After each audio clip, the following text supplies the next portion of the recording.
such things.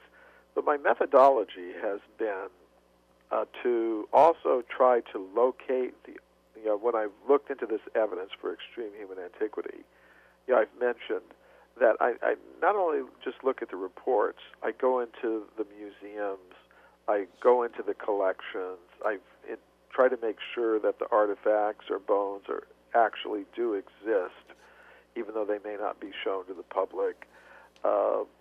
And sometimes I go out and visit original sites and things like that as well. So, in the case of these reports of finds of human bones and human skeletons of large size, there are many of them. Typically, they occur, if you go back to the old scientific literature, back to the 17th century, 18th century, you can find some reports of large-sized human skeletons in the scientific literature. As you move into the 19th and 20th centuries, the reports are still there, but typically you don't find them in the scientific literature. You find them in newspaper stories about miners or other people working in the earth finding large-sized human skeletons.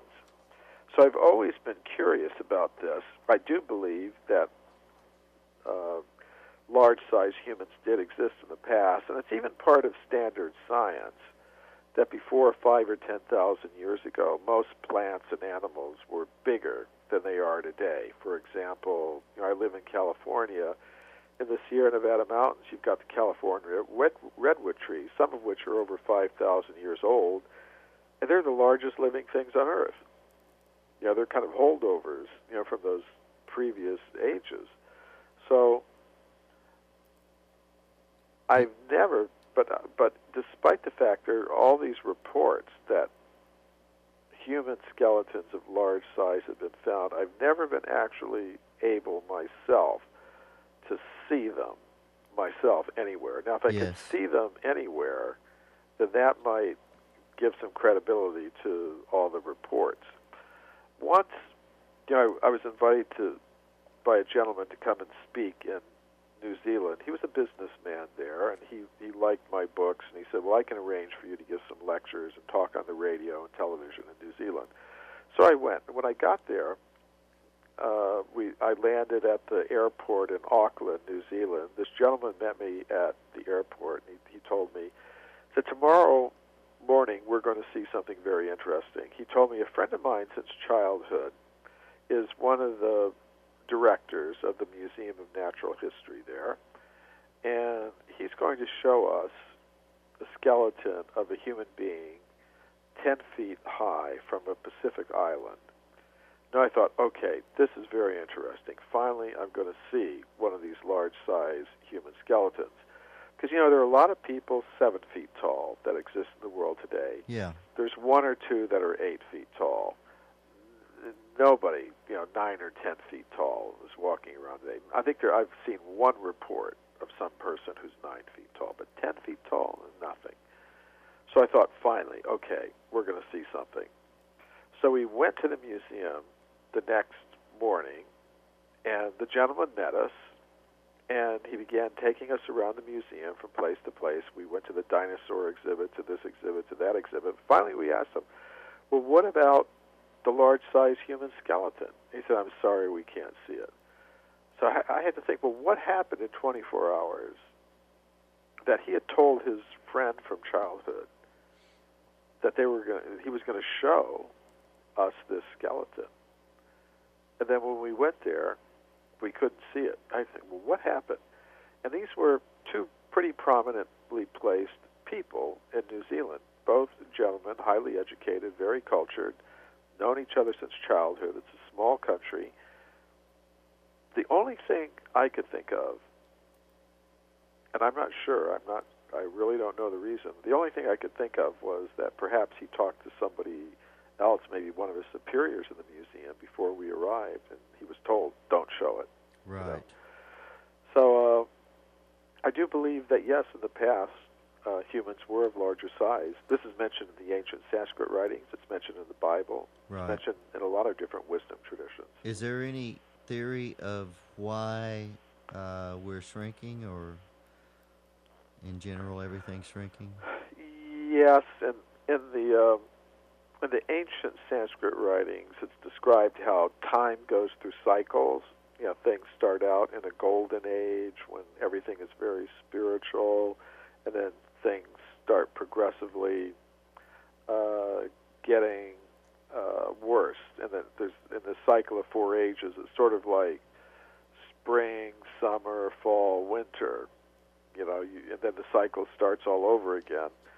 So as each age in the cycle progresses, the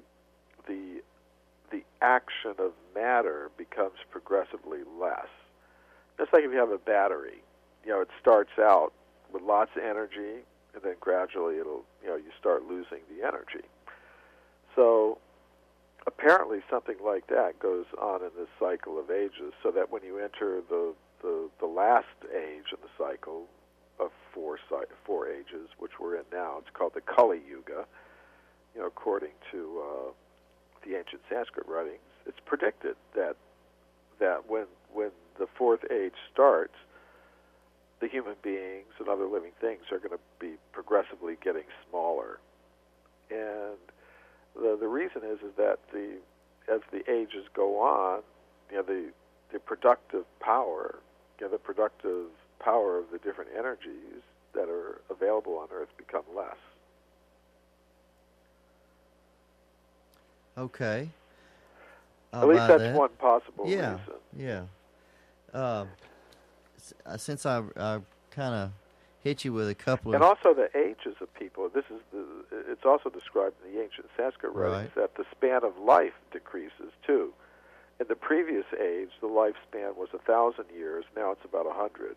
And that's also reflected in the Bible as well, and other wisdom traditions as well. They pretty much all agree at that point. So I guess if people have a longer total lifespan, maybe they grow longer at the beginning of that lifespan, more years than we do now.